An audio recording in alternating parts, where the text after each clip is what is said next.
जो प्यार मिला मुझे तुमसे, वर्णन करूं मैं कैसे मुख से। ये दिल जानता है बाबा, दिखता है जो नैनों के नूर से। जो प्यार मिला मुझे तुमसे। ओम शांति। जीवन के कैनवास में रूहानियत के रंग, इस श्रृंखला में आप अभी तक कई लोगों के अनुभव सुन चुके हैं जो आपको काफ़ी प्रेरणादायी लग रहे होंगे और आपको अपने पुरुषार्थ में, तीव्रता में या पुरुषार्थ की श्रेष्ठता में काफ़ी मदद मिल रही होगी और थोड़ा उमंग उत्साह भी आ रहा होगा कि बाबा की मदद कैसे ली जा सकती है। इसी श्रृंखला में आज हमारे बीच हैं संजय भाई और साधना बहन। संजय भाई आर्किटेक्ट हैं और 7 वर्षों से करीब बाबा के रेगुलर बच्चे अच्छे स्टूडेंट हैं और ज्ञान को बहुत अच्छे से समझा है। और साथ में है साधना बहन। साधना बहन करीब 13 साल से बहुत अच्छे से भावना और विवेक को लगाकर इस ज्ञान में अपने नाम को सार्थक किया है। बहुत अच्छे से बाबा को पहचान कर, उनकी श्रीमत को जीवन में धारण कर, परिवार के प्रति भी श्रेष्ठ भावना रख, उसके प्रति भी अपनी जिम्मेवारी अच्छे से निभाते हुए सेवा भी करती हैं। तो आज हम इन दोनों लोगों के अनुभव सुनेंगे, कैसे बाबा की मदद, कैसे ज्ञान का प्रयोग और कैसे पुरुषार्थ में और परिवार के साथ, प्रोफेशन के साथ अपने जीवन को भी इतना गुणवान बना रहे हैं। ओम शांति।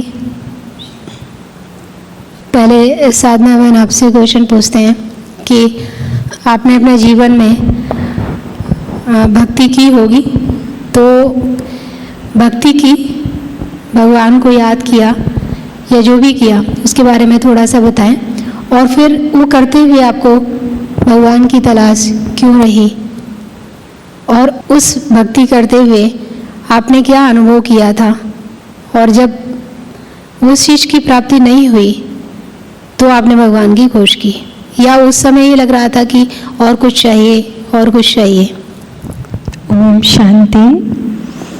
ये सच है कि हम बचपन से ही भगवान को ढूंढ रहे थे और क्योंकि हमारा जन्म एक ऐसे परिवार में हुआ था जिसमें बहुत भक्ति, पूजा, ध्यान सब किया जाता था। हमारे मम्मी पापा एक गुरु जी के सानिध्य में रहते थे और वहाँ पर ध्यान, पूजन, भजन, कीर्तन सब होता था। हम भी वो सब करते थे और वो सब करते करते ही बड़े हुए। उसके साथ साथ व्रत भी रखते थे, उपवास भी करते थे और जो कुछ भी, कैसी भी सत्संग में जाना हो वहाँ भी जाते थे। लेकिन हमारा ये सब करते करते बड़े होते गए और हमारा जैसे जैसे बड़े होते गए भगवान के प्रति आकर्षण बढ़ता रहा। और एक समय ऐसा भी आया जब हम साधना करते करते हमें बहुत उच्च स्थिति की प्राप्ति हुई और ऐसा लगा जैसे बस जो पाना था पा लिया और अब और कुछ चाहिए नहीं। लेकिन नियति को कुछ और मंजूर था। उस समय हम घर में सबसे छोटे थे और हमारे भाई बहन, जो घर में 4 भाई बहन हैं हम लोग, तीनों भाई बहन की शादी हो चुकी थी। सब लोग अलग अलग रहते थे। हम और मम्मी पापा ही अकेले घर में थे।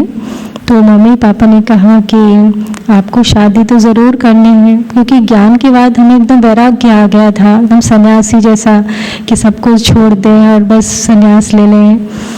लेकिन मम्मी पापा ने कहा नहीं, अब हम लोग कब तक हैं, कौन तुमको रखेगा, जब हम कोई बूढ़े हो जाए हम नहीं रहेंगे तो तुमको शादी कर लेनी चाहिए। तो उसमें क्या कोई बहनें सन्यासी बनती थी? उस समय हाँ, सन्यासी उनके सत्संग में यही चीज़ थी, यही कमी थी वहाँ कि ऐसे वहाँ पर समर्पित बहनें या समर्पित भाई ऐसे लोग नहीं रहते थे।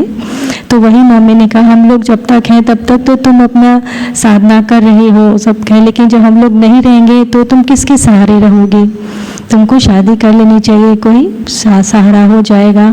और फिर बहुत समझाने के बाद हमने कहा अच्छा ठीक है, और फिर हमारी शादी हो गई। पहले हमारा खान पान जो था बिल्कुल शुद्ध था, सात्विक था, हम लोग लहसुन प्याज भी नहीं खाते थे। जब विवाह हुआ तो हमारा खान पान भी अशुद्ध हो गया, लहसुन प्याज शुरू हो गया, और साथ में पति। तो आपने लहसुन प्याज क्यों शुरू किया? घर में आने के कारण ये सब खा रहे थे इसलिए खा लिया? असल में हुआ ये कि हमारे युगल जो थे वो सब कुछ खाते पीते थे, अंडा, शराब, सिगरेट और लहसुन प्याज सब कुछ करते थे। तो उन्होंने उनको ये जब पता चला कि मेरी ऐसी लड़की के साथ शादी हो रही है जो कि बहुत सात्विक है और उसको अच्छा नहीं लगेगा, मैं सब करूँगा, तो उन्होंने अपना ये खान पान चेंज करके अपना नॉनवेज छोड़ दिया, सिगरेट छोड़ दी, शराब छोड़ दी। सिर्फ लहसुन प्याज तो सोचते थे सब्जी है ये, इतना कुछ था ही नहीं। तो उन्होंने कहा देखो मैंने सब कुछ छोड़ दिया है, अब तुम थोड़ा सा बस शुरू कर दो। तो हमने सामंजस्य स्थापन करने के लिए मैं सोचा चलो सब, उस समय तो इतना ज़्यादा सात्विकता का पता नहीं था, तो हमने सोचा तो सब्जी ही है, चलो सब्जी को शुरू करने में कोई बात नहीं है, लेकिन ये नहीं पता था कि वो कितना असर करता है, अज्ञानता थी इस कारण। तो वो सब शुरू हो गया, व्यतीत हुए, तो जैसे बुद्धि भी अशुद्ध होने लगी। हमारा जो बहुत ही सात्विक जीवन था, मतलब शांत रहना, ज़्यादा बात नहीं करते थे, लेकिन यहाँ पर जब हमें क्रोध बहुत बढ़ने लगा, हमारा ज़रा सा भी जैसे ईगो बढ़ जाता है या क्रोध, वैसे और कोई चीज़ें नहीं, जैसे छल कपट करना, दूसरे को दुख देना या किसी के लिए बदला लेने की भावना, ये सब नहीं था, लेकिन सिर्फ क्रोध बहुत आता था। शायद इसीलिए कि जो पाना चाहते थे वो नहीं मिल पा रहा था, इसीलिए हमारा जो अंदर छटपटाहट थी या जो बेचैनी थी वो क्रोध के रूप में निकलती थी, जरा से भी कोई बात हो जाती थी तो। और फिर धीरे धीरे ऐसा जीवन हमारा आगे बढ़ता रहा, बच्चे भी हुए। उसके बाद काफ़ी सालों के बाद, 12 सालों के बाद फिर हमें एक ज्ञान मिला, हरिओम का ज्ञान मिला, दादा भगवान का सत्संग मिला। उसमें आत्मा का ज्ञान तो मिला लेकिन परमात्मा का ज्ञान नहीं मिला। वहाँ पर सिर्फ ये कहते थे कि आत्मा सो परमात्मा, आत्मा निर्लेप है, आत्मा को कुछ नहीं लगता है, जो कुछ होता है वो शरीर करता है, और आत्मा तो निर्लेप है, और परमात्मा, आत्मा ही परमात्मा है। लेकिन हमें ये बात हजम नहीं होती थी, क्योंकि हमें ये लगता था अगर परमात्मा मेरे अंदर बैठा है तो जब मैं क्रोध करती हूँ या कोई गलत काम होता है तो वो भगवान मुझे करने क्यों देता है, अगर मेरे साथ भगवान है तो। इस बात का मुझे बहुत अंदर गहरा दुख रहता था। और वहाँ पर गीता पाठ भी किया जाता था, तो हम गीता सुनाने भी जाते थे और दूसरों के घर में सत्संग करने भी जाते थे और गीता सुनाया करते थे। तो उसमें आता था कि स्थित प्रज्ञ के लक्षण क्या हैं, ज्ञानी के लक्षण क्या हैं, भक्त के लक्षण क्या हैं, सन्यासियों के लक्षण क्या हैं। जब वो सुनते थे, पढ़ते थे, दूसरों को सुनाते थे तो रोते जाते थे कि ये सब लक्षण मेरे अंदर कब आएंगे। और ये ऐसा सोचते हुए हमारा ऐसे जीवन आगे बढ़ रहा था, कलह क्लेश से होता हुआ। लेकिन बहुत अच्छा भी, कभी हमारा जीवन बहुत अच्छा होता था जब कोई बात नहीं होती थी, तो बहुत अच्छा जीवन होता था, बहुत प्यार से हम लोग रहते थे। और जहीं जरा सी कुछ बात हो जाती थी तो झगड़ा हो जाता था और फिर ऐसे 10-15 दिन ऐसे ही गुस्से में निकल जाते थे। तो ऐसे हमारा सुख दुख के झूले में झूल रहा था जीवन, और अभी भी प्यास बनी हुई थी कि जो चाहिए अभी वो प्राप्त नहीं हो रहा है।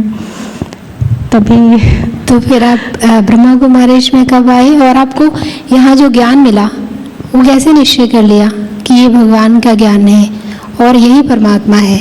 जी, हमारे पड़ोस में एक माता जी रहती हैं, मुन्नी आहूजा माता जी। तो वो शिवानी बहन का कार्यक्रम देखा करती थी। उन्होंने हमें बताया कि उनको पता था, वो भी हमारे साथ गीता भगवान के सत्संग में जाते थे।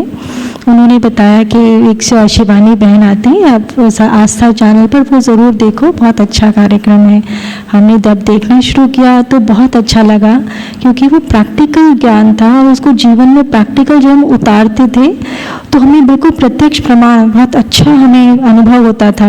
तो हमने कहा जब हम थोड़ा सा सुनते हैं और उसको जीवन में धारण करते हैं तो वो पूरा ज्ञान जब हम इसका लेंगे तो हमें कितना अच्छा जीवन हो जाएगा हमारा। मतलब हमारा सब कुछ कर रहे थे, ज्ञान, ध्यान, जप, पूजा, सब सत्संग, लेकिन तब भी जो प्राप्ति होनी चाहिए वो नहीं हो रही थी, संस्कार परिवर्तन नहीं हो रहे थे।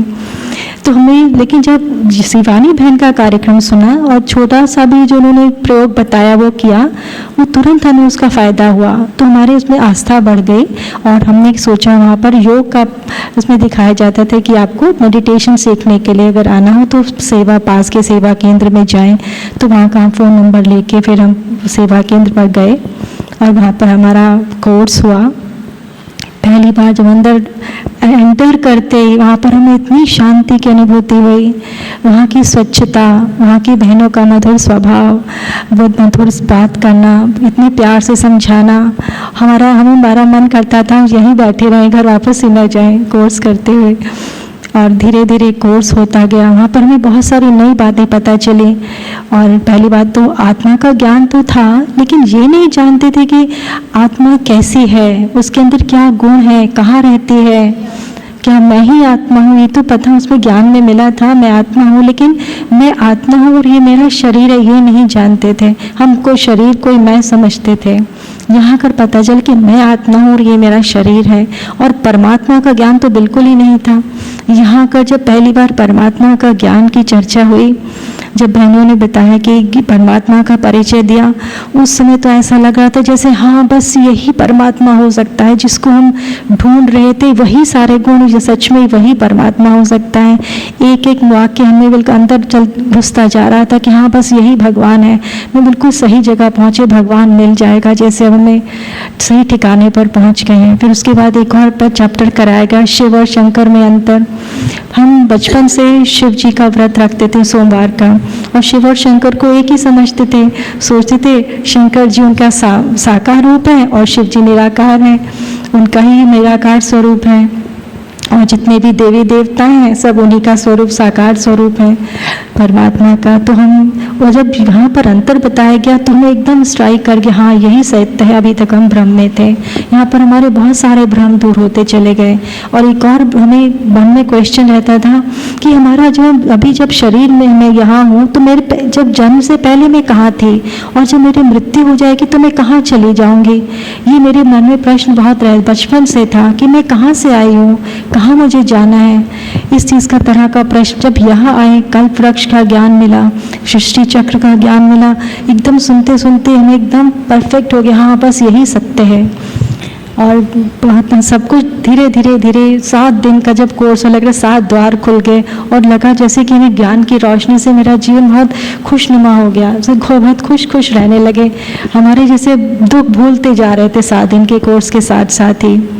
और 8वें दिन जब हमारे को कोर्स के बाद में मेडिटेशन कराया गया, तो 8वें दिन ही जब मेडिटेशन करते करते हमारा आत्मा परमात्मा से मिलन हुआ और हमको बहुत अच्छा अनुभव हुआ।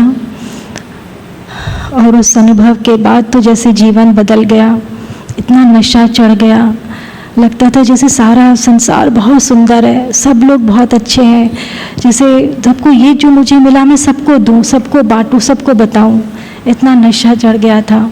लेकिन ये नशा बहुत दिन तक कायम नहीं रहा, फिर परिस्थितियाँ आने लगी और फिर परिस्थितियों में हम बह जाते थे। लेकिन मुरली सुनने हम लोग रोज़ जाते, रोज़ शाम को शाम वाला क्लास हम अटेंड करते थे और उसमें गीत बजता था, अरे शिव की याद रहेगी जब आँखों में समाया वो होगा, यहाँ हमारा तन होगा वहाँ हमारा मन होगा।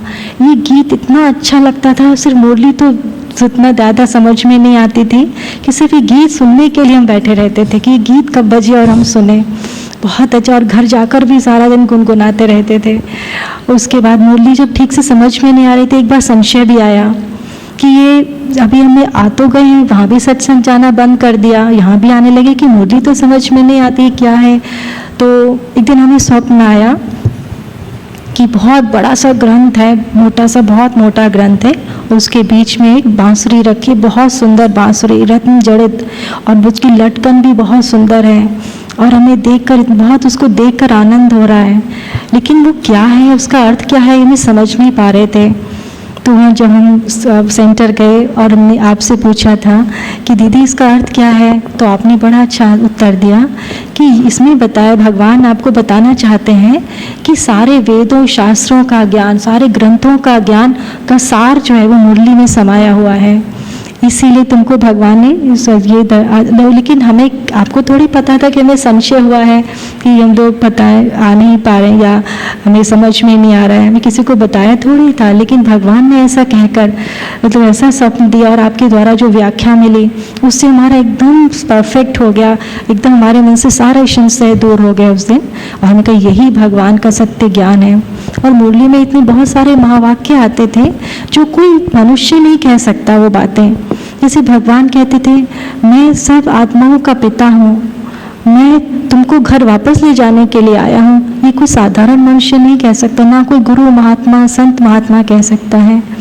और भगवान कहते थे कि मैं तुम सबका सद्गति दाता, मुक्ति दाता, जीवन मुक्ति दाता हूँ, सर्व आत्माओं का सद्गति दाता हूँ।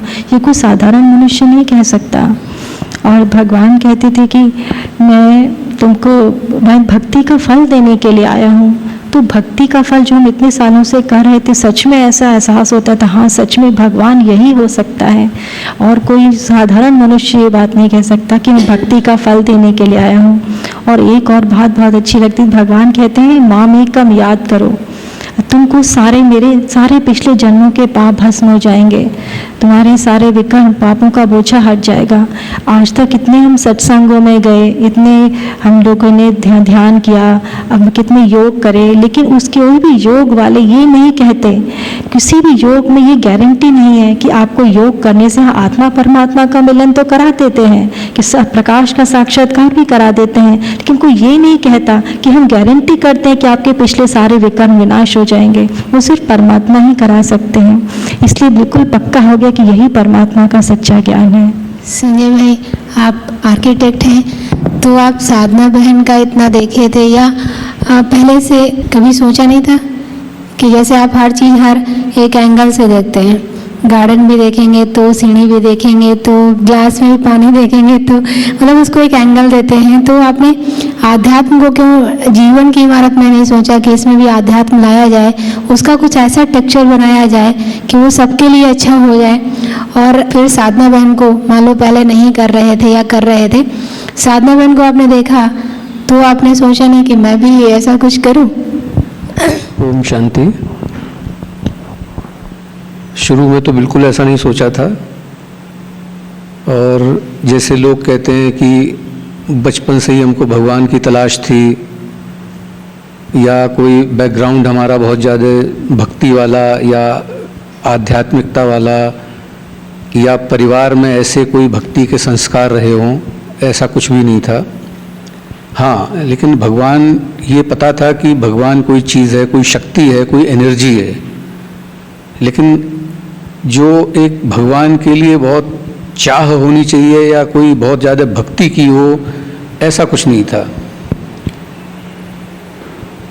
लेकिन जब से शादी के बाद इनका जो भक्ति का भाव देखा, और कई सारी चीज़ें ऐसी थी कि जो परिवर्तन देखा इनमें, तो उससे ये लगता था कि हाँ, मतलब इस मार्ग पे चलना चाहिए। नहीं, भक्ति जब इन्होंने किया था तब मतलब जब आपके घर में आई थी तब ये भक्ति तो करती होंगी, तो आपका मन नहीं किया कि हम भी शुरू करें भक्ति? नहीं दीदी, शुरू में तो बहुत एक तरह से मुश्किल हुई थी। अच्छा। मुश्किल इन द सेंस कि ये लगता था कि अगर ये सत्संग में जाएंगी, इतना टाइम वहाँ देंगी, तो बच्चों का क्या होगा, घर का क्या होगा, घर के इतने सारे काम होते हैं वो कैसे होंगे।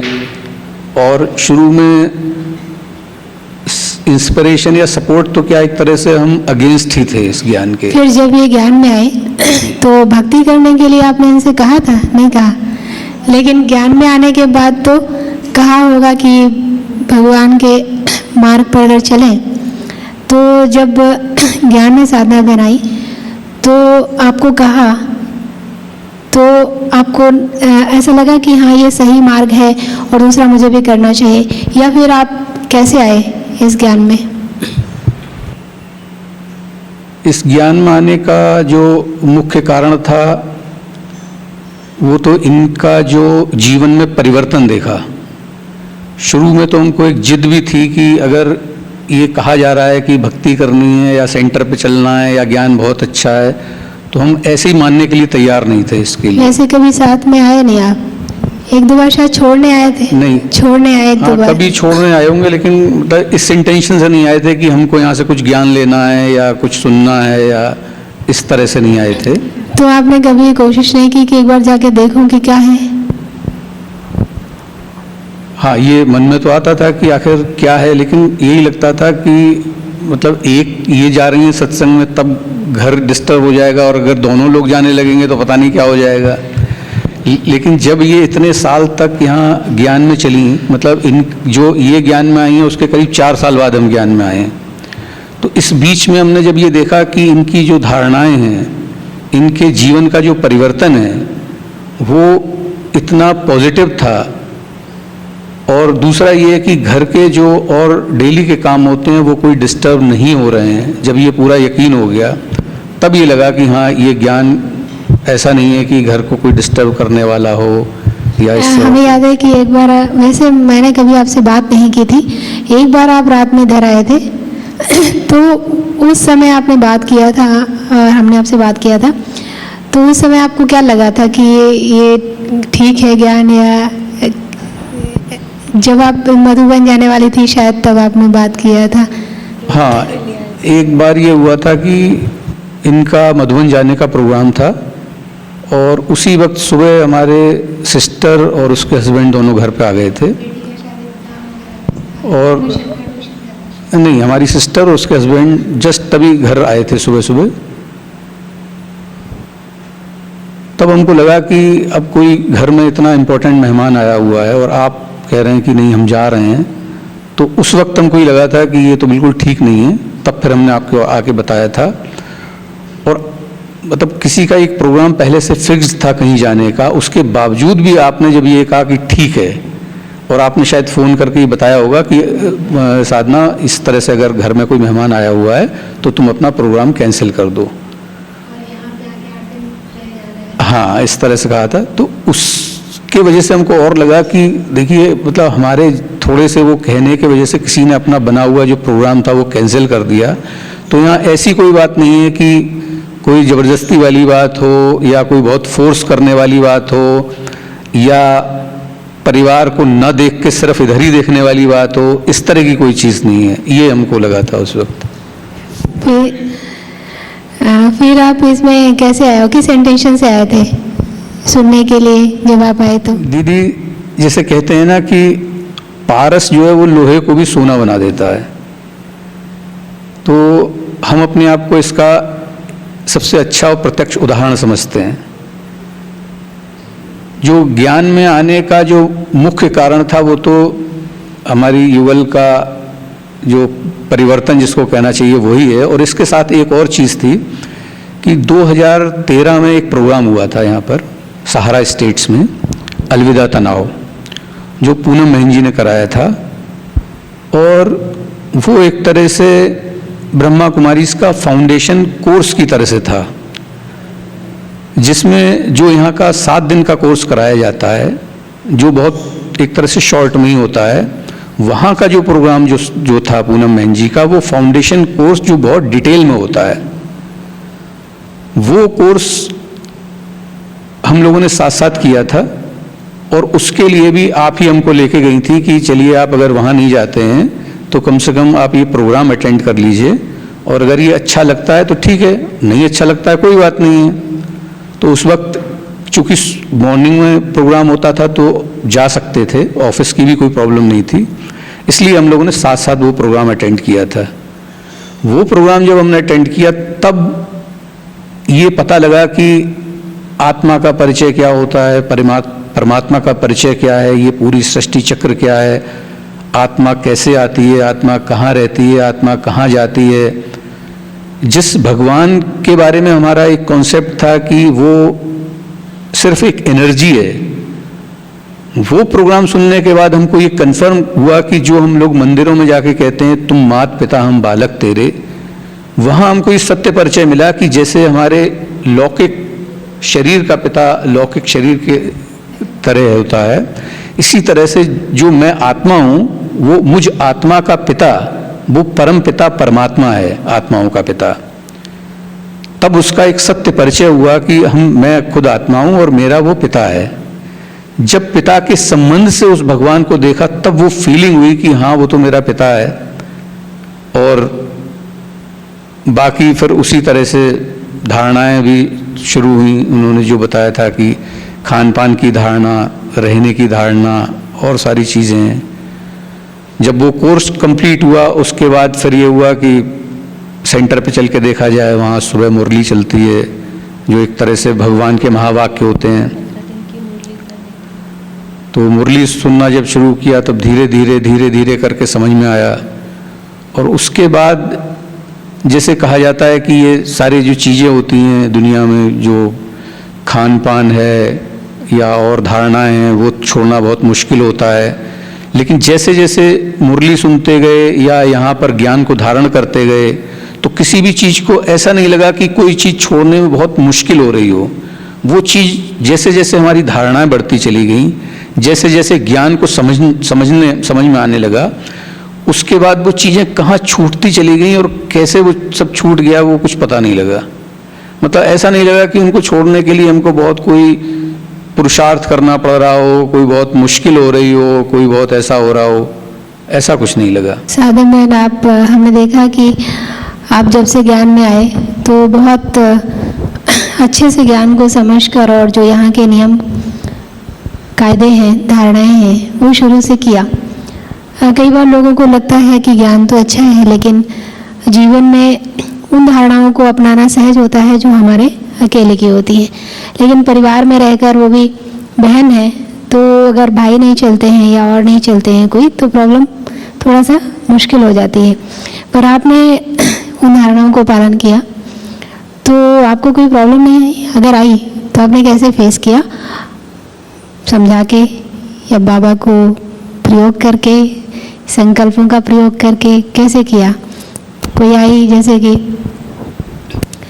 भोजन की तो खैर आप ही बनाते हैं तो कोई इतनी प्रॉब्लम नहीं है, अलग बना सकते हैं, लेकिन पवित्रता की या और जो समाज परिवार के साथ निभाने की, कि वहाँ जाएंगे तो खाना खाने की, ऐसे कोई प्रॉब्लम जो है अगर आपको आई तो कैसे किया? जैसे ही ज्ञान के उसमें कदम रखा तो धारणाएं शुरू हुई। खान पान की धारणा, लहसुन प्याज जो खाते थे उसको फिनिश करना था, उसको ख़त्म करना था। साथ में पवित्रता की धारणा भी थी। तो ये इन दोनों के कारण थोड़ा सा विरोध तो हुआ, लेकिन जब हम परमात्मा की याद में भोजन बनाने लगे, परमात्मा की याद में उनकी सारी शक्तियाँ, सारे गुण, सारा पवित्रता की किरणें डालकर जब हम भोजन बनाते थे और लहसुन प्याज ना डालकर खूब उसमें टमाटर, अदरक, हरी मिर्च वगैरह डालकर बहुत प्यार से बनाते थे, और हम जब खाना परोसते थे तो किसी को याद ही नहीं आता था कि इसमें लहसुन प्याज नहीं पड़ा है, और सब लोग बड़े प्यार से खा लेते थे, किसी को विरोध नहीं हुआ। और हमें आश्चर्य लगता था कि अरे ये लोग तो अभी तक तो कहते थे भी लहसुन प्याज क्यों नहीं पड़ा है, लेकिन आज हमने भगवान की याद में खाना बनाया तो किसी को याद ही नहीं आया, और ये हमारे लिए एक मील का पत्थर बन गया। और उस दिन से फिर हमने रोज भोजन में योग का प्रयोग, नए नए प्रयोग करने शुरू किए। जिस आत्मा का जो कमी होती थी वही प्रयोग हम भोजन में करते थे, और जो उस प्रयोग में फिर उस भोजन को सबको परोसते थे। और धीरे धीरे बच्चों के जो अंदर जो पुराने स्वभाव संस्कार थे, क्रोध के, लड़ाई झगड़े के, ईर्ष्या द्वेष के संस्कार सब बच्चों में होते हैं, वो सब थे। लेकिन धीरे धीरे भोजन का प्रयोग करते करते उन सब की धारणाएं एकदम जैसे कि उनके जो आसुरी स्वभाव संस्कार थे धीरे धीरे कम होने लगे, और उन लोगों में आपस में बहुत प्यार रहने लगा। उनका लड़ाई झगड़ा कम हो गया, क्योंकि एक तो घर का वातावरण भी थोड़ा शांत हो गया था। जो पहले कलह कलेश वाला वातावरण रहता था, हमारा आपसी झगड़े रहते थे, उस कारण जब बच्चे देखते थे तो वो भी अशांत रहते थे। जब हमारा मन शांत हुआ और घर का वायुमंडल चेंज होने लगा, तो बच्चे भी चेंज होने लगे। बच्चे अब बड़े हो चुके हैं, 10-12 साल पहले छोटे ही थे, लेकिन आज हम देखते हैं बच्चों को, तीनों बच्चों के बीच आपसी इतना प्यार है, त्याग की भावना है, एक दूसरे को आगे बढ़ाने की भावना है। तीनों लोग बड़े प्यार से रहते हैं। हमको कभी कुछ कहने का मौका नहीं मिलता कि आप लोग ऐसे करो या प्यार से रहो या झगड़ा मत करो। आपस में बहुत प्यार हो गया है लोगों का तीनों के बीच, और बहुत ही कहना चाहिए एक दूसरे को प्यार से और एक दूसरे को आगे बढ़ाने की भावना रहती है कि कैसे हम एक दूसरे को हेल्प करें जैसे उनकी उन्नति हो। और वैसे हमने अपने जीवन में 5 धारणा, जब ज्ञान शुरू किया था तो अपने जीवन में 5 धारणाएं, मतलब 5 चीज़ों का अपने जीवन में प्रयोग किया, उससे हमारी उन्नति बहुत तीव्र हुई। एक तो अमृत वेले योग का प्रयोग किया। अमृत वेले का बहुत महत्व है हमारे जीवन में, और अमृत वेला में कहा जाता है, बस ज्ञान में बाबा बताते हैं, भगवान बताते हैं कि अमृत वेले में सारा खजाने खोल कर बैठता हूँ। वो मेरे बच्चों के लिए मेरा समय है। ये है 3:30 से 4:45 बजे तक का समय। उस समय जो भी बच्चे मेरे पास आते हैं मैं सबकी झोली भरता हूँ। तो अमृत वेले हम भगवान से बहुत सारे योग का प्रयोग करते थे। जब ये लोग ऑपोजिशन में थे, एक तरफ हम थे और सारा घर, सारा परिवार, सारा समाज हमारे अगेंस्ट खड़ा था उस समय, सारे संबंधी भी अगेंस्ट में खड़े थे उस समय। लेकिन हमें उनको देखकर बहुत तरस आता था। हम सोचते थे इनको क्या पता हमें क्या मिला, जिसको हम जन्मों जन्मों से ढूंढ रहे थे वो मुझे प्राप्त हो गया है, वो मुझे मिल गया है, इनको पता ही नहीं है। लेकिन भगवान जो हमें युक्तियाँ बताते थे मुरलियों में रोज कि ऐसे करो, वो हम धीरे में रोज उसको धारण करते जाते थे और उसका अमृत वेले योग का प्रयोग करते थे कि परमात्मा को अपने घर में बुलाना, और जब आत्माएं सोई रहती थी तो परमात्मा का हाथ उनके सिर पर रखवाना और उनको वरदान दिलवाना कि ये आत्माएं भी शुद्ध पवित्र बन जाए, इनकी बुद्धि शुद्ध हो जाए और इनके जीवन में देवताई गुण प्रकट हो जाए। ये सब देव कुल की महान आत्माएं हैं। ऐसा करके हर रोज़ परमात्मा का आह्वान करते थे और हर एक के बेड के पास बाबा को ले जाते थे और सर पे हाथ रखवा के वरदान दिलाते थे। और उसके बाद फिर बाबा को अपने घर में आह्वान करके जो घर का नेगेटिव वायुमंडल है उसको भी भस्म करते थे और सोचते थे कि घर में जो सात्विक 7 गुणों का आह्वान करते थे, प्रेम, ज्ञान, आनंद, शांति, सुख, पवित्रता और शक्तियाँ, उनका आह्वान करके कहते थे बाबा आप आए हैं, साथ में सारे गुण भी सारे घर में फैलते जा रहे हैं और घर की सारी नेगेटिविटी, अपवित्रता भस्म हो रही है और ये अच्छे सारे 7 गुण घर में फैलते जा रहे हैं और सब आत्माओं में समा रहे हैं। ऐसे धीरे धीरे करते 4 साल में हम इनके जीवन में परिवर्तन। और दूसरी चीज़ थी भोजन में योग का प्रयोग किया, भी वो तो पहले बता ही चुके हैं। और साथ में हमने ये ड्रामा का जो राज हमें यहाँ पर मिला, ये जीवन को परिवर्तन करने में बहुत महत्व रहा हमारे, क्योंकि जब हम अज्ञानता में थे, दूसरों की कही हुई बातें या लोगों के किए हुए व्यवहार से हम बहुत आहत हो जाते थे, बोल नहीं पाते थे और किसी से झगड़ा नहीं कर पाते थे या तो बस अपने रो कर रह जाते थे। तो जब हमें ड्रामा का राज पता चला तो हमारे जीवन में एकदम नया क्रांति हो गई कि जो ये यहाँ पर पता चला कि यहाँ जो कुछ भी कर रहे हैं सब यहाँ सब अपना अपना पार्ट प्ले कर रहे हैं। ये सारा ड्रामा जो 5000 साल पहले हुआ है वही सब हो रहा है। हर एक आत्मा यहाँ पर निर्दोष है और हमारा सब आत्माओं के साथ कुछ ना कुछ अकाउंट है, कुछ लेना है, कुछ हिसाब किताब है, वही पूरा हो रहा है। और ये ड्रामा बिल्कुल अनिश्चित है, अटल है, उसको कोई बदल नहीं सकता। और आत्मा का हर सीन, ये ड्रामा का हर सीन कल्याणकारी है। जो कुछ भी हो रहा है वो मेरे कल्याण के लिए ही हो रहा है। ऐसी ड्रामा के राज को अपने अंदर धारण करके किसी भी व्यक्ति के कहे हुए वाक्यों पर या किसी के व्यवहार पर या कोई परिस्थिति आती थी उसमें हम अचल अडोल रह पाते थे और हमें गुस्सा नहीं आता था। हमारा इसीलिए परिवर्तन हो पाया। जैसे इन्होंने बताया कि आपका जीवन में परिवर्तन हुआ, तो ड्रामा के राज से हमें बहुत परिवर्तन मिला। और तीसरी बात ये है और चौथी बात है कि हमको परमात्मा का ये एक बल एक भरोसा, कि हमें पता चल गया कि दो भुजाधारी जो देहधारी हैं वो कुछ नहीं कर सकते, सभी निमित्त आत्माएं हैं। जब परमात्मा 1000 भुजाधारी है, हमें जो कोई भी बात मन में होती थी, दुख होता था या परिस्थिति आती थी, हम कहते थे जो देहधारी हैं, दो जो भुजाधारी हैं वो कुछ नहीं कर सकते, जो कुछ करना है वो 1000 भुजाओं वाला परमात्मा ही कर सकता है। तो उनसे कहने से फायदा ही क्या, हम किसी से कुछ भी नहीं कहते थे, सिर्फ भगवान से बात करते थे और भगवान अब कोई श्वास नहीं होगा। हम जो भी बात कहते थे, जो संकल्प करते थे, जो शुभ भावना रखते थे, वो हर संकल्प पूरा होता था। ऐसे और दृढ़ होता चला गया हमारा विश्वास। ये कुछ ऐसी धारणाएं थी जो हमारे जीवन को परिवर्तन करती चली गई और आगे बढ़ाती गई, और सब सारे जितने भी संबंधी थे उनके साथ भी हमारे संबंध बहुत अच्छे होते चले गए, क्योंकि आत्मिक दृष्टि हो गई हमारी। अब पता चल गया कि जैसे मैं एक आत्मा हूँ, सामने वाला भी एक आत्मा है, और उस आत्मा का अपना एक रोल है, और वो आत्मा से जो कुछ भी मेरे साथ कर रही है, व्यवहार कर रही है, वो अपना रोल प्ले कर रही है, उसका कोई दोष नहीं है। सब आत्माएं संपूर्ण निर्दोष हैं ऐसा। और ये मेरा कोई अकाउंट है जरूर, जो कि आज मेरे साथ वो व्यवहार ऐसे कर रही है, और ये अकाउंट जब खत्म हो जाएगा, हमारे आत्मा भाई भाई का स्नेह हो जाएगा। और सबके लिए तब भी शुभ भावना रहती थी कि इस आत्मा का जो भी इसका कल, वो जब आत्मा कोई दुखी होती थी या वो मन कुछ बुरे बुरे भाव से हमारे से बात कर रही होती थी, हमें उस पर बहुत तरस आता था। उस समय कहते थे बाबा ये कितना झेल रही है बेचारी, इसको शांति की शक्ति से आकार लेके उसको शांति की शक्ति का दान देते थे, या उस समय जो कुछ भी जैसी परिस्थिति थी वैसा उसको शक्ति का दान देते थे। और सारे जैसे धीरे धीरे हमारे सारे उनके साथ ये अकाउंट्स जैसे जैसे ख़त्म होते गए, हमारे साथ सारे संबंधियों के साथ व्यवहार बहुत मधुर हो गया।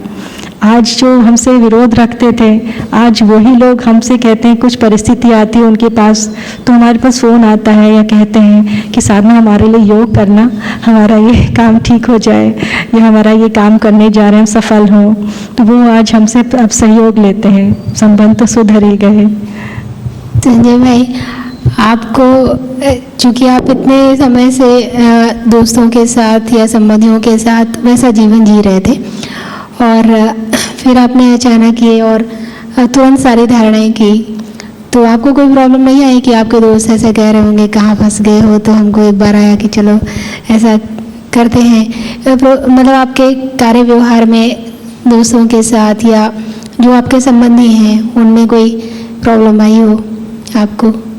दीदी शुरू में तो प्रॉब्लम आई थी, क्योंकि ज्ञान से पहले तो सारा वही कुछ था, बाहर की दुनिया का खाना पीना, मूवी मौज मस्ती, सारे दोस्तों के साथ पार्टी मनाना, इस सब तरह की चीज़ें। हमारे दोस्त और संबंधी बहुत अच्छे हैं वैसे, लेकिन होता क्या है कि जब किसी में कोई परिवर्तन होता है, वो चाहे पॉजिटिव हो या नेगेटिव हो, तो बहुत आसानी से उसको एक्सेप्ट नहीं कर पाते हैं लोग। शुरू में ये होता था कि धारणाओं की वजह से, जैसे खास तौर से खान पान की धारणा है, या जो प्रोग्राम्स होते हैं जनरल उनको अटेंड करने की, या लेट नाइट पार्टीज़ की जो बात होती है, तो शुरू में ये होता था कि अरे भाई तुम तो बिल्कुल बदल गए हो, और ये भी छोड़ दिया और वो भी छोड़ दिया, और ऐसा कैसे हो सकता है। लेकिन धीरे धीरे जब उनको ये पता लगा कि इन धारणाओं से किस तरह के फायदे हैं, या अगर ये इन धारणाओं की वजह से अपने आध्यात्म के पथ पर और अग्रसर हो रहे हैं, इनको कुछ प्राप्तियां हो रही हैं, और हमारे जीवन के जब परिवर्तन उनको स्पष्ट दिखाई देने लगे जो धारणाओं की वजह से, तब फिर उन लोगों ने बजाय विरोध करने के उसमें सहयोग देना शुरू किया।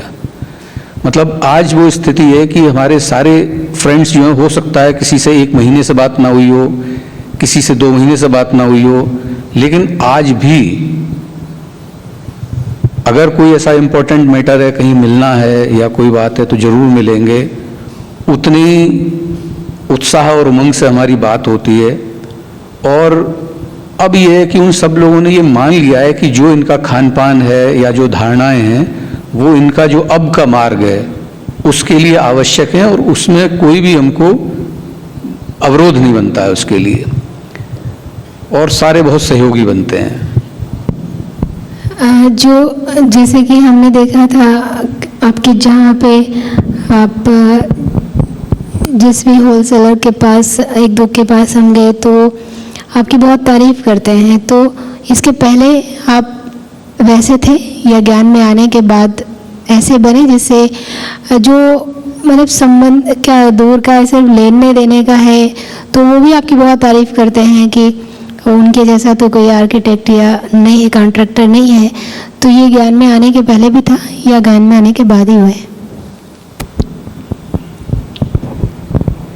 ज्ञान में आने से पहले तो ऐसा नहीं था, जैसे नॉर्मल रूटीन वाला जो सारा काम होता है उसी तरह का था। लेकिन हाँ, ज्ञान में आने के बाद जो एक सबसे बड़ा फ़ायदा होता है वो तो ये था हमारा कि जब भी कहीं जाते हैं तो आधा काम तो बाबा, आधा क्या पूरा काम तो बाबा का जो बैज है यही कर देता है कि जब भी निगाह जाती है कि बैज लगा हुआ है, तो अब चूंकि ब्रह्मा कुमारी इसको मेरे ख्याल सभी जानते हैं और जानते हैं कि अगर कोई बैज लगाए और ब्रह्मा कुमारी इसकी धारणाएं करता है तो जो उसकी सच्चाई सफाई जो धारणाएं हैं, जो ईमानदारी है वो होगी ही, ये मानते हैं। और उसके बाद फिर ये होता है कि जब हम किसी के संबंध और संपर्क में आते हैं तब उसको उस चीज़ की और क्लैरिटी होती है कि पता लगता है कि ये सिर्फ कहने या सुनने की बात नहीं है, ये वाकई में ये चीज़ें ये लोग धारण भी करते हैं। और जब वो लोग उन चीज़ों के प्रति ये विश्वास होता है तब हमारी धारणाएं हमको और ज़्यादा मजबूत करनी होती हैं कि कहीं ऐसा ना हो कि हमारी कोई भी एक्शन, कोई हमारा कार्य, कोई हमारा व्यवहार ऐसा हो जिससे कि कोई किसी तरह का गलत मैसेज जाए, और उन धारणाओं को हमको बहुत मजबूती से पालन करना होता है। आपको यहाँ क्या क्या प्राप्तियाँ हुई? जैसे आप इस ज्ञान में आए और धारणाएं की तो आपको क्या खास प्राप्तियाँ हुई? क्या परिवर्तन खास मतलब ऐसा लगा कि जो मेरे जीवन के लिए बहुत अच्छा हो गया है? सबसे बड़ी प्राप्ति तो ये है कि कोई भी जब परिस्थिति आती थी पहले तो बहुत आगे तक का सोच लेना कि पता नहीं क्या हो जाएगा, या उस परिस्थिति में तुरंत बहुत ज़्यादा रिएक्ट करना। ज्ञान में हम 2013 में आए थे, लेकिन 2014 में जून में जब छुट्टियां हुई थी तब हम लोगों ने अपना एक प्रोग्राम बनाया था कि खुद की गाड़ी से हम लोग अपना जो लौकिक घर है वहाँ गए थे सब बच्चों के सहित खुद की गाड़ी से। उसके बाद फिर मुरादाबाद, मेरठ वगैरह होते हुए फिर हमको वापस लखनऊ अपने घर आना था। उस वक्त जब हम लोग रास्ते में थे तब यहाँ लखनऊ से एक फ़ोन आया कि आपके घर का ताला टूटा हुआ है और घर में सारा सामान बिखरा पड़ा है, घर में चोरी हो गई है, सारी अलमारियों के पल्ले खुले हुए हैं, सारा सामान बिखरा हुआ है और जो कुछ भी ले जाने वाला सामान था वो सारा कुछ जा चुका है। तो उस वक्त शायद ज्ञान में होने के वजह से ही हमको कोई संकल्प नहीं चल रहा था और बहुत आराम से हम लोग रास्ते भर ये बातें करते हुए आ रहे थे कि जो हुआ बहुत अच्छा हुआ, जो जाना था वो चला गया होगा, जो हमारा नहीं था वही गया होगा, कोई फर्क नहीं पड़ता है। मतलब हमारी जो स्थिति थी वो नुकसान तो बहुत बड़ा हुआ था, लेकिन स्थिति में वो उतार चढ़ाव या मुश्किल ऐसी नहीं हो रही थी कि इस तरह की इतनी बड़ी घटना के लिए हमको कोई बहुत शौक लग गया हो या पता नहीं क्या हुआ होगा। और बहुत आराम से हम लोग फिर वहीं से वापस घर पहुँचे और हमारी इच्छा तो एक तरह से रिपोर्ट कराने की भी नहीं हो रही थी, लेकिन फिर यही था कि अड़ोसी पड़ोसी और सबका कहना था कि अरे भाई आप एक जिम्मेदार नागरिक होने के नाते आपको करना चाहिए रिपोर्ट। तो हमने सिर्फ एक प्रोसीजरल जो एक चीज़ होती है सिर्फ इस वजह से रिपोर्ट कराई थी और उसके बाद फिर बहुत ज़्यादा कोई ऐसा परस्यू भी नहीं किया कि उसमें क्या हुआ क्या नहीं हुआ। वो चोर पकड़े भी गए, हाँ, वो पता लगा, फिर बाद में वो चोर पकड़े गए थे।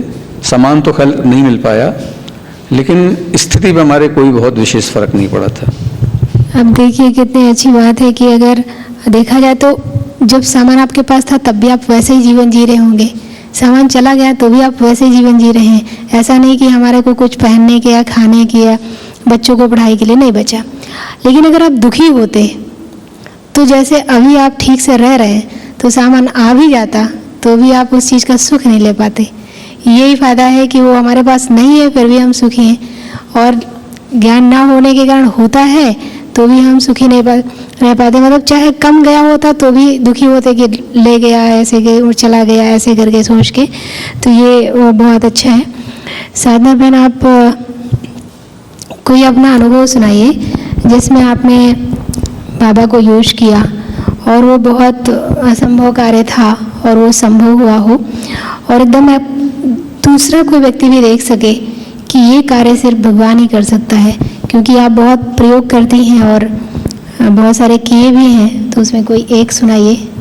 सबसे बड़ा तो योग का प्रयोग आपके समक्ष बैठे हैं। इनका योग के प्रयोग से जैसे ये इनका स्वभाव संस्कार इतने डिफरेंट थे, इतने अलग थे, और इनको ज्ञान में लाने का मतलब हम ऐसा समझते थे जैसे पहाड़ अपनी जगह से हिल जाए, नदियाँ उल्टा बहना शुरू कर दें, ऐसा लगता था हमको। और हम एक दिन भाई को देख के तो ऐसा नहीं लगता। नहीं लगता, बिल्कुल चेंज, बहुत जमीन आसमान का फर्क आ गया है हमारे अंदर भी और इनके अंदर भी। और ये सिर्फ बाबा का ही कमाल है और कोई नहीं कर सकता। ये तो आप पहले भी चाहती होंगी कि परिवर्तन हो जाए, लेकिन जब बाबा बीच में आए परिवर्तन तब शुरू हुआ। जी, तो इनका सबसे बड़ा तो यही उदाहरण है। और दूसरा एक उदाहरण है कि हमारी लौकिक बहन एक दिन बहुत बीमार हो गई थी, उनको डेंगू हो गया था, और उस वक्त हमारा दिल्ली जाना हुआ, उनके साथ रहे, हॉस्पिटल में भी हमारा जाना हुआ। और बाबा के योग के प्रयोग से वो मतलब उनकी ऐसी स्थिति थी कि डॉक्टर्स जवाब दे चुके थे कि अब उनका कुछ नहीं कर सकते, अब आप मतलब भगवान को याद कीजिए। और उसी दिन हमारा आना हुआ, दिल्ली पहुंचना हुआ, और बाबा को बीच में लेकर जो कुछ भी भगवान ने उस समय टचिंग कराई, उस योग का प्रयोग किया दीदी के ऊपर। तो एक दिन में ही आधा घंटा हमने उनके ऊपर योग का प्रयोग किया, और उसके बाद भगवान को उनके साथ छोड़ कर कि भगवान अब आप इनके रक्षक हैं, आप इनकी रक्षा कीजिएगा, और हम निश्चिंत होकर वापस आ गए। अगले दिन ही उनमें एकदम बहुत चेंज आ गया उनकी स्थिति में, और डॉक्टर्स भी बहुत खुश हो गए कि इनके अंदर बहुत पॉजिटिव चेंजेस आ रहे हैं। और धीरे धीरे उनकी आंखें भी खुल गई, और मास्क वगैरह जो लगा था, ऑक्सीजन मास्क, वो हट गया, और सब बहुत जल्दी उनकी रिकवरी होने लगी। और 10 दिन में ही वो हॉस्पिटल से घर वापस आ गए। और उस समय दिवाली का समय था, तो दिवाली के दिन वो हॉस्पिटल में ही थे। तो हम लोगों से कहा, घर में उनके बच्चे थे, हम थे, कि आप लोग मंदिर ज़रूर सजाइएगा जैसे हम सजाते हैं। तो वैसे हमने सजाया। उस समय हमने भगवान की, बाबा की फ़ोटो हमारे पास हमेशा रहती थी, वो उसका भी स्थापना हमने उस घर में कर दी कि भगवान अब आप इस घर को संभालिएगा। और वो जो स्थापना करके हम आए, जब वो दीदी घर वापस आई तो हमने दीदी से कहा, ये भगवान का ही जीवन आपको मिला है, भगवान का दिया हुआ जीवन है, और अपना जीवन आप भगवान के लिए ही दीजिए। उनका नाम भी मीरा है, और वो सच में अब भगवान की बन चुकी हैं, मीरा की तरह बिल्कुल मगन अवस्था में रहती हैं। वो उनका जीवन शायद हमसे भी ज़्यादा भगवान से प्रेम करती हैं वो, क्योंकि जो वो उनका भी प्यास थी जीवन में, एक प्रेम की प्यास, और उनको परमात्मा से उनको इतना प्रेम मिला कि वो सारे जीवन की खटास जो थी, जो जीवन का कड़वे अनुभव होने हुए थे, वो सब भूलकर अब वो परमात्मा के प्रेम में मगन रहती हैं। वो भी बाबा की बच्ची बन चुकी हैं, सेंटर जाती हैं और बाबा के सारे नियम धारणाएं पूरी करती हैं। जी, मैं आपको ऐसा कभी लगा हो कि ये बाबा ने ही मदद की हो, ऐसा कोई अनुभव आपके पास है? बाबा की मदद के वैसे तो बहुत सारे, मतलब हर पल बाबा की ही मदद है। लेकिन अभी रिसेंटली, अगर लॉकडाउन से पहले का, जो लॉकडाउन के वजह से जो एक हमको बाबा की मदद का अनुभव हुआ है सबसे बड़ा, वो ये है कि लॉकडाउन होने से पहले हमारी बेटी जो बेंगलोर में पढ़ती है, जॉब करती थी, वो एकदम सही उससे पहले यहाँ घर वापस आ गई। उसकी हम लोगों को बहुत चिंता, या एक तरह से ये था कि वो पता नहीं एडजस्ट वहाँ कैसे होगी, या आने का लॉकडाउन का पता नहीं था। लेकिन सब कुछ ऐसा सेट हो गया था कि बाकी जो भी और थोड़ा इधर उधर का बिखरा हुआ काम और ये वो सब था, वो सब इतना सिमट गया कि उस वक्त तो समझ में नहीं आया ये सब क्यों हो रहा है। ऐसा लग रहा था जैसे कि जो विस्तार है वो सब सिमट के अपने कंट्रोल में और मुट्ठी में आ गया हो। उस वक्त ये समझ में नहीं आ रहा था ये सब ऐसा क्यों हो रहा है कि सब कुछ जैसे पूरी तरह व्यवस्थित हो गया हो और सारे जो जिम्मेदारियां या किसी का लेन देन और जो इधर उधर चीज़ें हैं वो सारी इकट्ठी हो गई हैं। लेकिन लॉकडाउन के बाद, लॉकडाउन में ये पता लगा कि हाँ ये शायद इसलिए होना था कि कोई किसी तरह की परेशानी ना हो लॉकडाउन की वजह से, न बच्चों की तरफ ध्यान जाए, न किसी काम की तरफ ध्यान जाए, फ्री हो के कर सके, एकदम फ्री। मतलब उसके बाद पूरा टाइम ऐसा मिला कि अपने पुरुषार्थ के लिए, अपने ज्ञान चिंतन के लिए जैसे लगता था कि एक्स्ट्रा ही समय मिल गया है पूरा पूरा। आप दोनों जो है वो बहुत अच्छे से बाबा को पहचाने और ज्ञान को भी बहुत अच्छे से समझे और जीवन को भी बहुत अच्छा बनाया। तो कई लोग यहाँ पर भी दोनों लोग चलते हैं ज्ञान में और कोशिश भी करते हैं, पर कई बार परिवर्तन इतना नहीं हो पाता। तो जो पुरुषार्थ में तीव्रता होनी चाहिए वो कई बार नहीं होती, या कई बार एक ही ज्ञान में चलता है और दूसरा नहीं चलता। तो उसकी वजह से लोगों को ऐसा लगता है कि ये ज्ञान जो है हमारे घर में दुख शांति लाता है। तो आप कोई ऐसा मैसेज दें कि उन लोगों को भी समझ में आए कि नहीं, ज्ञान तो हमारे जीवन को श्रेष्ठ बनाता है, ज्ञान तो समस्याओं का समाधान है और परमात्मा की याद या परमात्मा पिता का साथ हमें हर कदम पर मदद करता है, जिससे कि इस पतित पुरानी दुनिया जहाँ पे हर व्यक्ति दुखी है, हर व्यक्ति परेशान है, चीज़ों की कमी नहीं है, धन की कमी नहीं है, या इस समय जो दुनियावी ज्ञान है उसकी भी कमी नहीं है किसी के पास, लेकिन फिर भी सुख और शांति थोड़ा दूर होती जा रही है हर किसी से। या एक दूसरे के प्रति जो परिवार में निस्वार्थ प्रेम होना चाहिए, या जो एक दूसरे के प्रति इतना ईमानदारी होनी चाहिए। तो ऐसा कोई मैसेज दीजिए कि उन लोगों को भी ऐसा लगे कि परमात्मा का ज्ञान या परमात्मा का साथ तो हमें सुखी जीवन के लिए चाहिए ही। दीदी, यहाँ के ज्ञान में जो बेसिक चीज़ है वो एक तरह से जीवन जीने की कला है ये, और ये बाकी उस तरह के सत्संग जैसी चीज़ नहीं है कि ये लगे कि हम जितनी देर यहाँ आए उतनी देर हमने भगवान का ध्यान किया या जो भी यहाँ की धारणाएं वो की, उसके बाद यहाँ से निकलने के जाने के बाद कुछ भी नहीं है। यहाँ का जो ज्ञान है वो सुनने के साथ साथ हमको धारणाएं भी करनी होती हैं कि अगर हम कहते हैं कि ईमानदार होना चाहिए या पवित्र रहना चाहिए, तो वो हमको अपने जीवन में धारणा भी करनी है। और जैसे बाहरी कुछ लोग हैं जिनको ये लगता है कि यहाँ के नाम की वजह से कि प्रजापिता ब्रह्मा कुमारी ईश्वरी विश्वविद्यालय, तो बहुत सारे लोगों के मन में ये कन्फ्यूज़न रहता है कि शायद ये संस्था बहनों के लिए है। तो मैं ये कहना चाहूँगा कि ये संस्था सिर्फ बहनों के लिए नहीं है, ये बहन और भाई दोनों के लिए है, ब्रह्मा कुमार और ब्रह्मा कुमारी दोनों के लिए है। और जो ज्ञान है यहाँ का वो स्वयं परम पिता परमात्मा शिव के द्वारा दिया हुआ ज्ञान है। और बजाय लोगों को सिर्फ बाहर से सोचते रहने के कि जो मुख्य बात है यहाँ की कि भाई बहन बना देते हैं, और जो लोग विरोध करते हैं आने का, उसका जो कहने के लिए कोई भी कारण कहते हो कि घर हमारा डिस्टर्ब हो जाता है, कि काम सफ़र करता है, कि खाना नहीं मिलता है, या ये नहीं होता है, वो नहीं होता है, लेकिन कहीं ना कहीं उसका जो मुख्य कारण होता है वो सिर्फ और सिर्फ पवित्रता होती है। और भगवान का कहना है कि पवित्रता सुख और शांति की जननी है। तो अगर हम एक तरफ ये कहते हैं कि हमको सुख और शांति चाहिए, तो हमको फिर पवित्रता की धारणा करनी ही होगी, और ये सिर्फ उतनी ही सहज है कि जैसे कहना चाहिए कि एक संकल्प की दूरी की मात्र होती है, कि हमारा अगर सिर्फ ये संकल्प है कि हमको पवित्रता धारण करनी है, तो इसमें बिल्कुल कोई भी किसी भी तरह की मुश्किल नहीं है, और ये कहाँ और कैसे धारण हो जाती है हमको बिल्कुल पता ही नहीं लगता है कि हमने इसके लिए कोई पुरुषार्थ किया हो। तो जो लोगों के लिए है कि एक बार कम से कम आके यहाँ देखना चाहिए कि हमारे जीवन की जो प्रगति है उसको इस ज्ञान की वजह से हम कितना दूर तक जा सकते हैं, कितने अपने जीवन को सुधार सकते हैं।